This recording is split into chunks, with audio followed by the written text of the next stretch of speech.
Conociendo las líneas de campo eléctrico nos da información valiosa. Otras líneas de campo, ¿verdad? Para situaciones más complejas también se pueden calcular. Pero no vamos a hacer eso. Algo que nos interesa mucho son las líneas equipotenciales. Las líneas que ves ahora son las líneas de campo eléctrico.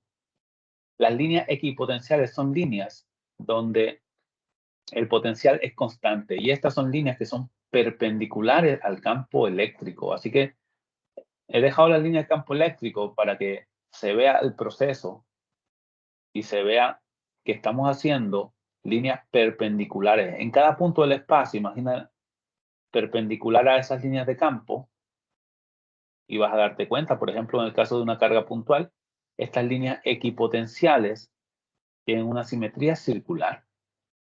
¿Verdad?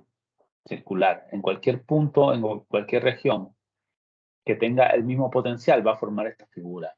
En el caso de un dipolo, me van a cambiar un poquito.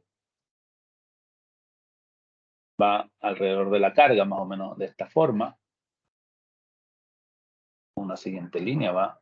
Tienes que ser perpendicular a las líneas de campo eléctrico. Y sigues por aquí, perpendicular a las líneas de campo eléctrico, y te va a dar más o menos aproximadamente esta forma. Vamos a hacer alrededor de la carga negativa, también se forman líneas de potencial constante, que son más o menos de esta manera. En el caso de nuestro dipolo, vamos a hacer unas cuantas más. Tienen que ser siempre perpendicular a tus líneas de campo eléctrico.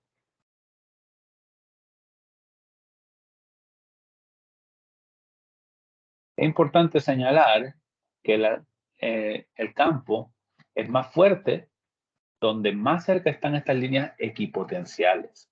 Así como es más fuerte mientras más cerca están las líneas de campo, también ocurre lo mismo con las equipotenciales. Y puedes ver que entre las cargas, entre la positiva y negativa, estas líneas equipotenciales están muy juntitas.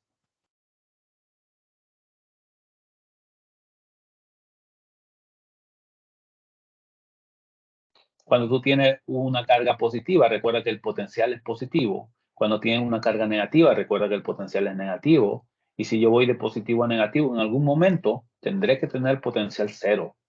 En el caso del dipolo, la línea equipotencial para cero se ve de esta manera, debido a la simetría. ¿Ven? Recuerda también que el campo eléctrico apunta hacia donde disminuye el potencial. Así que voy a volver a la carga puntual y voy a ponerle un valor cualquiera. Si esto fuese 20 voltios y el campo eléctrico apunta alejándose, ¿verdad?, hacia el círculo más grande, por ejemplo, quiere decir que esta otra línea equipotencial tiene que tener un potencial menor para que el campo eléctrico apunte hacia donde disminuye el potencial. Para configuraciones más complejas, las líneas de campo eléctrico siguen siendo perpendiculares a las equipotenciales. Así que las líneas equipotenciales tienen aproximadamente la forma de la varilla en este caso, o la forma del metal o del conductor. Recuerda que en un conductor la superficie es equipotencial. Así que todas las otras líneas equipotenciales van a tener una forma similar.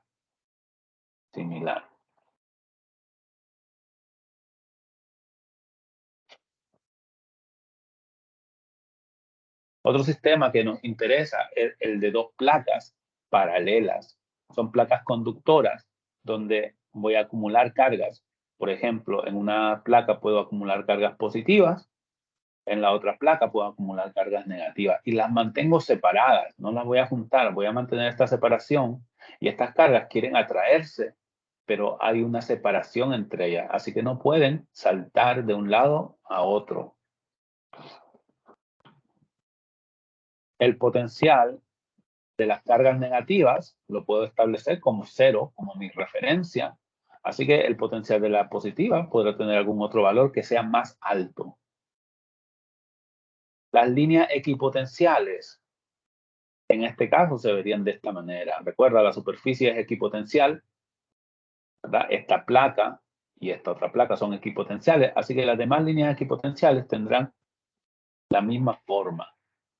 Estas son mis líneas equipotenciales. Vamos a ponerlas por aquí. Le voy a poner valores cualquiera, por ejemplo, bueno, tienen que distribuir uniformemente 80, 60, 40, 20, hasta llegar a 0. Estas son mis líneas equipotenciales. Al igual que las líneas equipotenciales, yo puedo dibujar las líneas de campo eléctrico siempre y cuando sean perpendiculares y siempre y cuando apunten hacia donde disminuye ese potencial. Así que estas son mis líneas de campo eléctrico en la región entre las placas. Se verían de esta manera. Si yo tengo una separación, y le voy a poner una separación delta X, puedo calcular el campo eléctrico. El campo eléctrico entre las placas, no estoy calculando afuera. Afuera es despreciable, pero entre las placas tengo un campo que se puede calcular de esta manera. ¿Cuánto disminuye el potencial? ¿Cuánta separación? Así que recuerda que este campo eléctrico entre las placas es aproximadamente constante, es un campo uniforme. ¿Qué quiere decir eso? Que si yo conociera la separación delta X, le voy a poner un valor, vamos a ponerle por ejemplo 10 milímetros.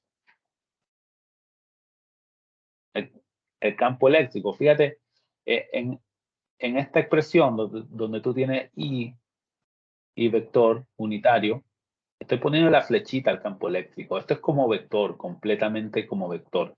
Si yo voy a calcular la magnitud solamente, me interesa simplemente saber cuánto cambió el potencial y cuánto cambió la distancia. Así que en el caso, por ejemplo, entre las placas, de una placa a otra, sé que el potencial disminuyó 100 voltios, ese es el cambio en potencial, y sé que la separación fue 10 milímetros. Así que el campo es 100 voltios dividido entre 10 milímetros. Pero es un campo constante. Quiere decir que este cociente delta V, delta X, no importa si tomo completo o si tomo una parte, por ejemplo, en esta ubicación, que es 2 milímetros, ¿verdad? Un quinto, 2 milímetros, pues en esta separación a 2 milímetros he ido de 100 a 80, es decir, el potencial ha disminuido 20 voltios, así que puedo escribirlo como este cociente, 20 voltios sobre 2 milímetros. A esta otra separación, por ejemplo, de 4 milímetros, el potencial ha ido de 100 a 60, ha disminuido 40. Así que en 4 milímetros, 40 voltios. Este cociente siempre me va a dar el mismo, porque el campo es uniforme, es decir, dirección constante, magnitud constante.